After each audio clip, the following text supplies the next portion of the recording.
I've had that conversation with many people. I say, well, do it the right way. Just do it the right way, right? There's a right way. But we know, and not to get political, but the system is broken in many ways.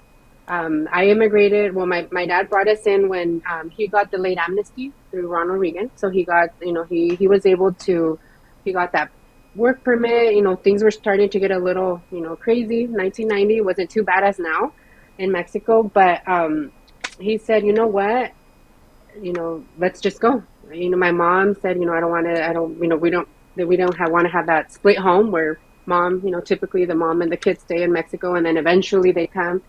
He said, let's do it now, right? So he brought us in. And like I said, I started my first day of kindergarten, excited as anybody else. And you just start going to school.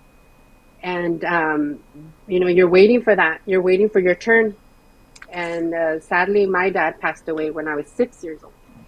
So my, you could say my legal way or the right way, our case got thrown out. Technically, when with immigration, if the sponsor is not alive, it's gone, and there wasn't resources. So that's why I'm very big in resources, because he actually was. It was a homicide crime.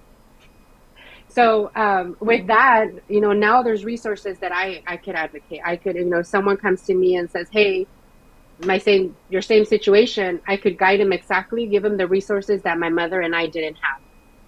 My mother at that time, she was 21, widowed with 4 kids, all under the age of 6. And she didn't have resources. She didn't have the resources where now, we could have got that pathway to citizenship by now, but we didn't know. We didn't know. And the system failed us. We didn't get justice for the murder of my dad.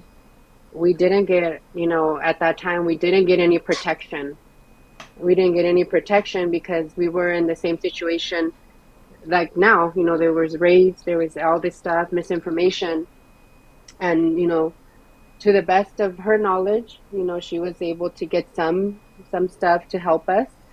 But it was always in that constant fear on her. So now I know what she feels, because she had that constant fear.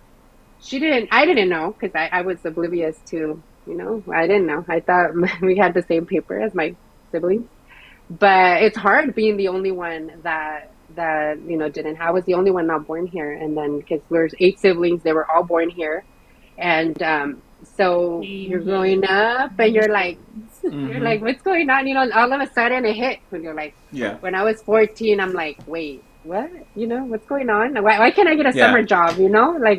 Like my friend Ashley, like she has a summer job every summer since she was 13, right? Yeah. And it hits, and you're like, wait, there's something different. So, but you don't dwell on it, because your parents, they protect us like you, Julio. Like they do protect us. They don't want us to live in that constant fear, because they want us to be able to, bloom without having all that stuff in the back of our mind. But it's definitely a life changer.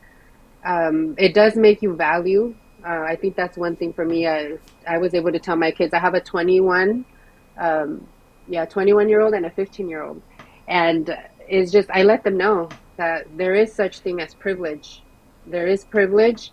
And I tell them, you guys have the privilege of, all you guys have to, for me growing up, I said, all you guys have to do is, if you guys want to go to school, go to school. But if you guys want to work, work hard. Whatever you do, you have to do it.